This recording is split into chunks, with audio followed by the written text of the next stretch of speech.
मैं rural development पर अपनी बात रखने के लिए खड़ा हुआ हूं।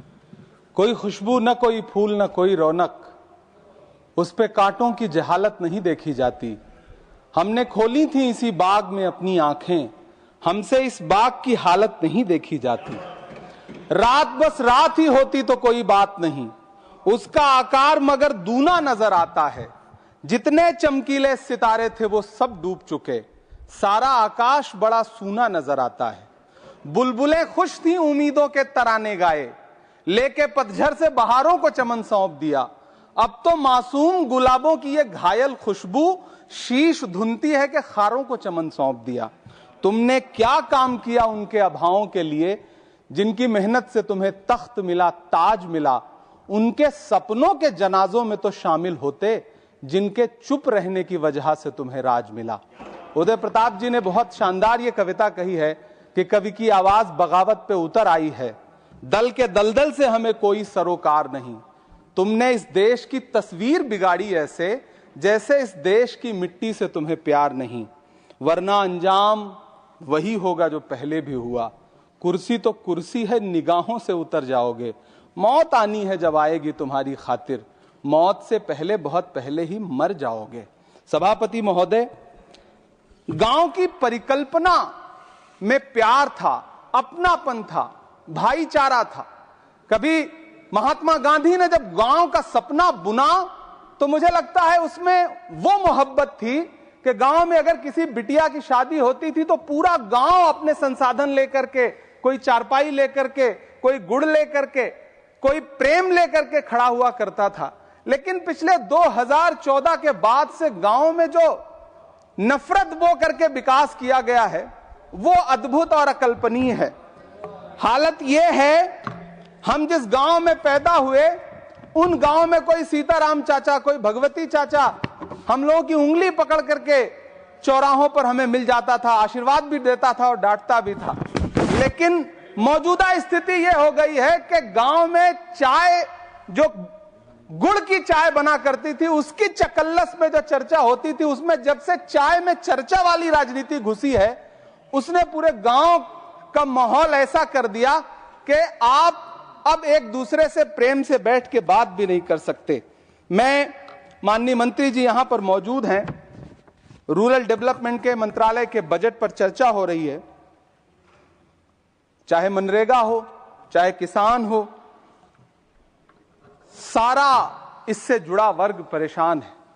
मजदूरों की स्थिति ऐसी है कि आप मनरेगा को प्रोत्साहित करने के बजाय मनरेगा को समाप्त करने की कोशिशों में लगे हुए। सच बात यह है कि राज्यों पर भार डाल करके आप मनरेगा खत्म कर देना चाहते हैं और उसके लिए आपने नाम लिया है कि आप उसका नाम बदल करके बीग्राम जी करके उसके पीछे आप इसको छुपा लेंगे।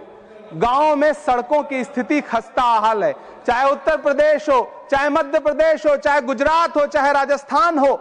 गांव में सड़कों की स्थिति ऐसी है कि किसी गर्भवती महिला को अगर अस्पताल ले जाना हो तो सड़कें ऐसी हैं कि उन पे चलने वाले वाहन शायद अस्पताल तक महिलाएं पहुंच भी नहीं पाती हैं, उनका प्रसव रास्ते में ही हो जाता है। महोदय, गांव में हालत यह है कि किसान आपके सामने सरकार के सामने लगातार अपनी मांगे लेकर के खड़ा रहा, लेकिन इस सरकार ने दिल्ली के रास्ते की तरफ कूच करने वाले किसानों की राह में फूल नहीं बिछाए बल्कि कीलें बिछाई। 750 से ज्यादा किसान शहीद हुए। कीमत तो बहुत बढ़ गई शहरों में धान की, लेकिन विदा न हो सकी बेटी किसान की। मौका मिला तो लोगों ने कुर्सी के वास्ते तस्वीर ही बिगाड़ दी हिंदुस्तान की। सभापति महोदय, इस सरकार में बातें तो बड़ी बड़ी रहीं। बजट की बात करके यह कहा गया कि गांव का विकास करेंगे, लेकिन प्रधानमंत्री की जो आवास योजना है, प्रधानमंत्री आवास योजना के तहत गांव में आवास बनते हैं और इनकी राज्य सरकारें उन आवासों पर बुलडोजर चलाती हैं।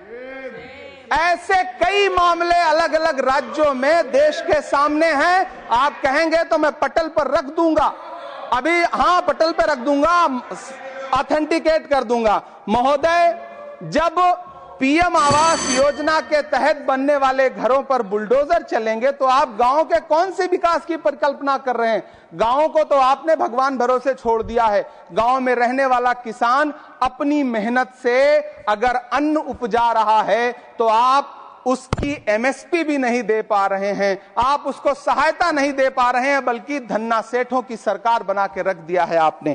महोदय, मैं जानता हूं मेरा समय समाप्त होने वाला है, लेकिन एक मिनट मुझे कंक्लूड करने दें, मुझे कंक्लूड करने। सर, हमारी आंखों में तो ऐसे गांव के सपने थे कि जहां रहने वाले ग्रामीण अंचल के लोग शहरों की तरफ पलायन ना करें, ऐसा सपना हम देखा करते थे।